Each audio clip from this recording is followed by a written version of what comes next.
Hi, my name is Deb Putnoy, and I am the founder of the Drawing Lab and author of The Drawing Mind. Are you someone that's scared of drawing? Or do you feel that drawing isn't that important, or that drawing is really only for an artist? Or are you a teacher who feels that drawing isn't that important to use in the classroom, or that you just don't have the tools to reach your visual thinkers who are in the classroom? I am here today to talk to you about the Drawing Lab workshop. I have developed an approach that will teach anyone the power of drawing to use in the classroom or in your everyday life. Drawing is one of those things that as kids we all know how to draw, that when we're little we all scribble on the page and that we're doing important thinking through our scribbles. That drawing is kind of our natural first language, that we're all drawing. And then as we get into schools, drawing gets lost, it gets pushed aside for other languages of learning like math or science or reading. And our innate language, our drawing mind, is not activated or used, and it lies dormant, maybe for our whole lives. I'm here today to bring you back to your essential language, your drawing mind, and to show you really simple tools to activate and explore your drawing mind.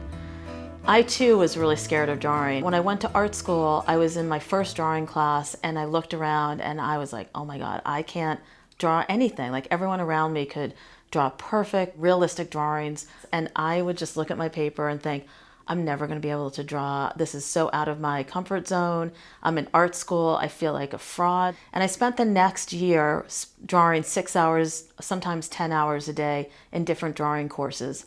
And I really watched people draw, and I watched my own transformation of just practice, that drawing is a practice. Just like in sports you practice and in music you practice, drawing too is a practice and a language that you need to learn. But it doesn't need to be difficult. And I, from learning and studying over the years, have pared down the essential components of what a drawing is and how you can use it. I've had years as an artist, as a teacher, and as a researcher, and I bring those three areas of my life to bear in the course that I've developed in the Drawing Lab. I want to take you on this journey with me. So if you're a teacher, I want you to be able to use drawing in your classroom, in the heart of your own classroom, and not that it's just something that the kids do in the art room if they have art at your school. I'm going to use really simple tools, and you can use drawing as a way of thinking through science or thinking through math, or even helping kids build their observation skills so when they write an essay, it's a stronger, deeper essay, or just to develop important habits of mind just in and of itself by using drawing. So I will take you in these very specific approaches to show you how to use the drawing process in a classroom. If you're an individual and want to use drawing in your life to sketch something out or sketch out an idea in your workplace, or even just as a meditative practice to do every day, I will give you the tools to do that. Drawing is infinite, and there's not one right way to draw. We all have such a narrow definition of what a drawing is. People think it has to look realistic or it has to be a certain way. So after I finished art school at the School of the Museum of Fine Arts in Boston, I went to do my master's in education at the Harvard Graduate School of Education. And I worked on a project called Project Zero with Howard Gardner and Jessica Davis. And in that context, I was able to travel to the inner cities of Buffalo, New York, and the south side of Chicago and really see the power of art and how it transformed communities. Like just kids and adults drawing their lines or painting became kind of this safe haven and a place for transforming the individual student and the individual adult, but also transform the communities. And it really made a deep impact on me and my thinking as both an artist and an educator. And I also was in school really studying the ideas of creativity and multiple intelligence theory. And Howard Gardner was my mentor and my advisor during my master's. And his theory of multiple intelligence is that we all have different forms of intelligence, that we have our spatial intelligence and our mathematical intelligence, our kinesthetic intelligence.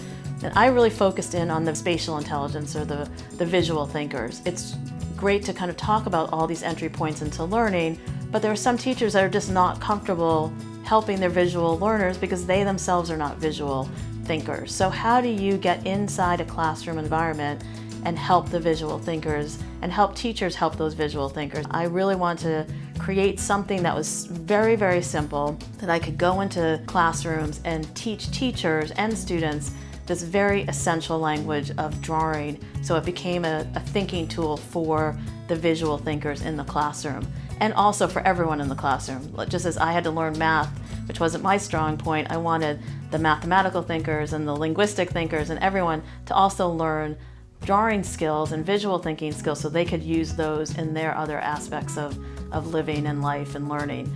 So I went into classrooms and I taught the teachers and the students. I was brought in as an artist, a resident artist, after I graduated into some Cambridge public schools, and that's really where I developed the Drawing Lab approach. I developed it with teachers and museum educator, and we developed a way of bringing visual thinking into classroom environments. And the drawing for me became the tool, the essential kind of linchpin for the teachers, for the students, and that is really kind of what I want to bring to you, is this idea that we all think in many different ways. Our brains are very highly functioning and very intricate, beautiful things, our brains. Even if you don't feel like you're an artist, you don't believe that drawing is that important, I'm going to show you tools that will just build your brain in new ways. So if you're an older person and just like music, I'm going to teach you ways to just draw to music, just to open up your brain in new ways, or to draw a smell, or to draw with your eyes closed. By challenging your brain to do something that doesn't normally do, like drawing with your both hands at the same time, will build new neural pathways. So if you're a young student, if you're an older person, drawing with your opposite hand or drawing to a taste will build new neural pathways in your brain, because it's something that you don't normally do.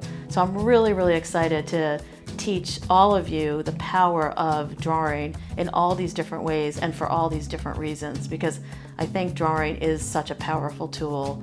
So before we go today, I want you to share with me something about yourself and your feelings about drawing. Right below in the comment section, just let me know, like, do you like to draw? Are you scared of drawing? Or if you're a teacher, do you use drawing in the classroom? I'd love to know a little bit more about you, and you can share this information also with people that you might think would like to learn about drawing. You can share it on Facebook or Twitter, or share the URL.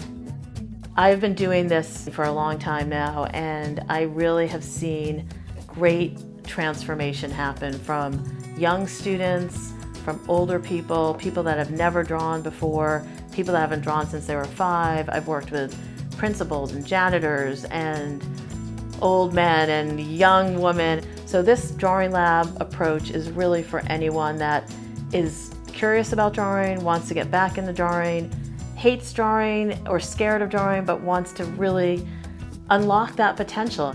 I am here to be your coach, your guide, your mentor, and I'm really excited to take this journey with you.